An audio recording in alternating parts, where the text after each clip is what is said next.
নমস্কার, প্রীতিবার্তার পর্দায় আপনাদের সবাইকে স্বাগত। এই মুহূর্তে আপনাদের সাথে রয়েছি আমি উত্তম। শুরু করছি এখনকার বিশেষ বিশেষ সংবাদগুলো। আজ হোলি উৎসব। এই হোলি উৎসবের এক বিশেষ চিত্র ধরা পড়লো রাজধানী আগরতলা শহরের একটি প্রান্তে, এবং আজকের এই দিনটিকে নানা আয়োজনে সাড়ম্বরে পালিত করছে বিভিন্ন ধর্মীয় প্রতিষ্ঠানগুলোতেও। হোলি উৎসব মানেই মানুষের মধ্যে একটি অন্য মাত্রায় আনন্দ। তাকে কেন্দ্র করে বিভিন্ন সামাজিক সংস্থা থেকে শুরু করে সবাই এ উৎসবে একত্রিত হয়, আর তার একটি চিত্র ধরা পড়লো আজ আগরতলার একটি জায়গায়। Bureau report, Prativarta. সকলকে যারা আমাদেরকে দেখছেন আপনাদেরকে সকলকে জানাই দোল পূর্ণিমার এবং শুভ দোলযাত্রার অনেক অনেক শুভেচ্ছা অভিনন্দন। আপনাদের সকলের দোল খুব ভালো কাটুক, খুব সুন্দর কাটুক এবং একদম সেফ কাটুক। কারণ আমরাও যে রং আজকে খেলেছি, বিভিন্ন ভেষজ রং আমরা খেলেছি, যাতে আমাদের কোনো স্কিনে যেন কোনো প্রবলেম না হয়, বা আমাদের যারা পরীক্ষার্থী রয়েছে তারাও কিন্তু রং খেলেছে। সুতরাং রং খেলা মানে কিন্তু আমাদের একটা ঐতিহ্য, আমাদের যেটা আনন্দ শুধুমাত্র নয়, আমাদের অনেক রোগ থেকে কিন্তু মুক্তি দেয় রং খেলা। সুতরাং রং খেলুন, কিন্তু সেফলি, আমাদের মতো। খুব আনন্দে থাকবেন, ভালো থাকবেন। গোপন খবরের ভিত্তিতে মাটির নিচ থেকে গতকাল রাতে ৭৬ কেজি গাঁজা উদ্ধার করলো সোনামুড়া থানার পুলিশ। গোপন খবরের ভিত্তিতে পুটিয়া কাউসার মিয়া এবং আমির হোসেনের বাড়িতে গতকাল সন্ধ্যায় মাটির নিচ থেকে ৭৬ কেজি শুকনো গাঁজা উদ্ধার করল কলমচোরা থানার পুলিশ। আজ ভোর রাতে গ্রেপ্তার নেশাকারবারি কাউসার মিয়া। পুলিশের অভিযানের আগাম খবর পেয়ে অপর নেশাকারবারি বাড়ি থেকে পালিয়ে যায়।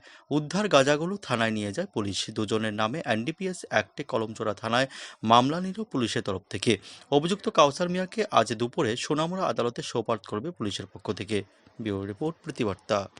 অমৃত ভারত স্টেশনের আওতাধীন ধর্মনগর রেল স্টেশনে যে কাজকর্ম চলছে তা নিয়ে অসন্তোষ ব্যক্ত করলেন বিশ্ববন্ধু সেন।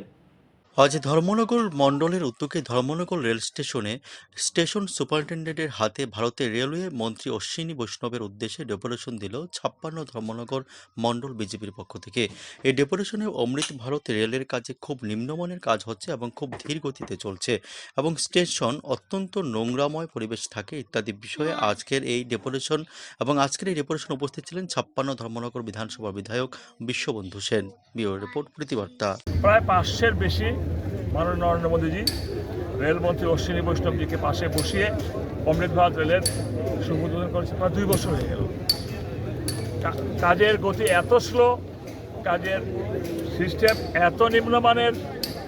এখানে যুব মোর্চা থেকে আজকে ১২-১৪ দিন আগে ডেপুটেশন দিয়ে গেছে, যে ওয়াল ভেঙেছে সে ওয়ালের পুরনো ইটগুলো কাজে লাগাচ্ছে, ওরা বাধা দিয়ে গেল। এরা কর্ণপাত করে না।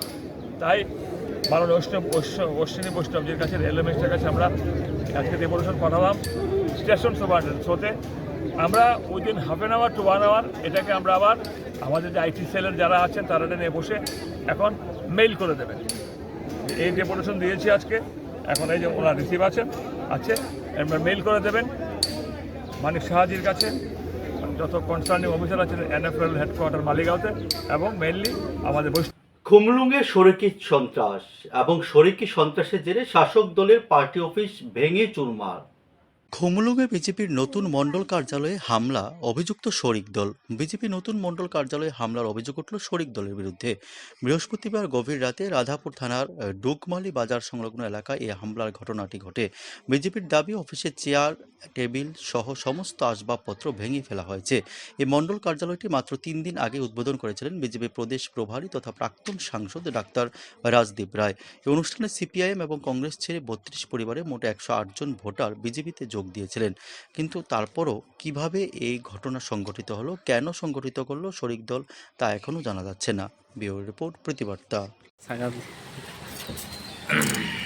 যতন নদীবর গাহাম তাই তিনি বিশেষ খাই যারা মিডিয়া ফাইনাল আমরা বেলায় বেলায় হামবাই মারো মিয়া যে কাছে আছি ন খুমলঙ্গ যে কাছে ঘটনা মানে ঘটনা যে মানাবো বেলাই নাবো সেলাং চিন্তা ঘটনা আবো आं खोनाखामिया प्राय 4:30 बा 5टा दिगो जे जों कয়েকদিন सिगांसिनो खुमलंग जे सिनि भारतीय जनता पार्टीनि जे कथाल पार्टी अफिस जे उद्बोधन खालामनानै सिनि राज्यनि न दाग जे दायित्व मानजाग प्रभारी डक्टर राजदीप रॉय ताई आफोराव दङ सिनि स्टेटनि जीएस बरमगोनां बिपि बर्मा ताई जत पालखे दङ মেলাঘরে গোমতী নদীর তীর থেকে একটি নবজাতক শিশুর উদ্ধারকে ঘিরে এলাকা জুড়ে ব্যাপক চাঞ্চল্য ছড়ায়। আজ দুপুরে মেলাঘর থানার মেলাঘর পুর নিগমের ৭ নং ওয়ার্ডের চর এলাকার গোমতী নদীতে একটি নবজাতক শিশুর মৃতদেহ ভাসতে থাকে। ঘটনাটি প্রথমে স্থানীয় এক ব্যক্তি প্রত্যক্ষ করতে পেরে খবর দেয় এলাকাবাসীদের।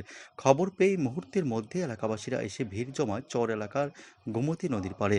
পরে এলাকাবাসীদের পক্ষ থেকে খবর দেওয়া হয় মেলাঘর থানায়। খবর পেয়ে মেলাঘর থানার পুলিশ এবং মেলাঘর পুর পরিষদের এক আধিকারিক ঘটনাস্থলে ছুটে এসে নবজাতক শিশুটির মৃতদেহ উদ্ধার করে ময়নাতদন্তের জন্য হাসপাতালে মর্গে পাঠিয়ে দেয়। তবে স্থানীয় এলাকাবাসী এবং পুলিশ কেউ এই নবজাতক শিশুটির পরিচয় জানতে পারেনি। Bureau report, Prativarta. আমাদের কাছে একটা খবর আসে যে নদীতে একটি নিউবর্ন বেবি ডেড বডি ভাসমান অবস্থায় আছে। অ্যাকর্ডিংলি আমরা একটা পুলিশ টিম পাঠাই এবং আমরা ডিসিএম স্যারকেও খবর দিই। তো আমরা এই নিউবর্ন বেবি ডেড বডিটাকে আমরা এখান থেকে সব ধরনের ফর্মালিটিস করার পর আমরা হসপিটালে পিএমের জন্য পাঠাচ্ছি। স্যার, বাচ্চাটাকার এখন পর্যন্ত শনাক্ত হয়েছে না। আগামী দিন আপনাদের কাছ থেকে কি কোনো আইনগত ব্যবস্থা নেওয়া হবে বা এটাকে খুঁজে বার করা হবে, কি মনে এই বিষয়ে কি বলবেন? আমাদের একটা ইনকোয়ারি স্টার্ট করা হবে, এরপর ইনভেস্টিগেশনে আসলে দেখা যাবে।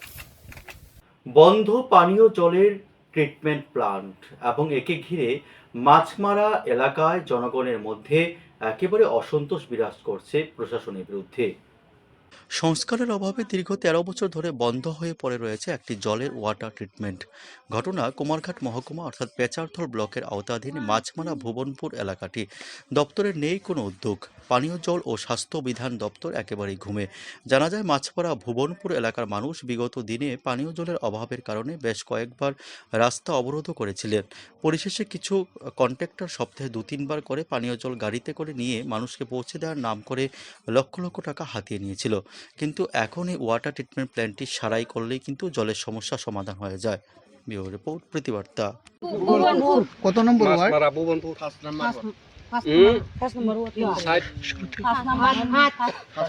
এখনকার মতো সংবাদ এ পর্যন্তই। পরবর্তী সংবাদের আপডেট পেতে অবশ্যই চোখ রাখুন প্রতিবার্তার পর্দায়। নমস্কার।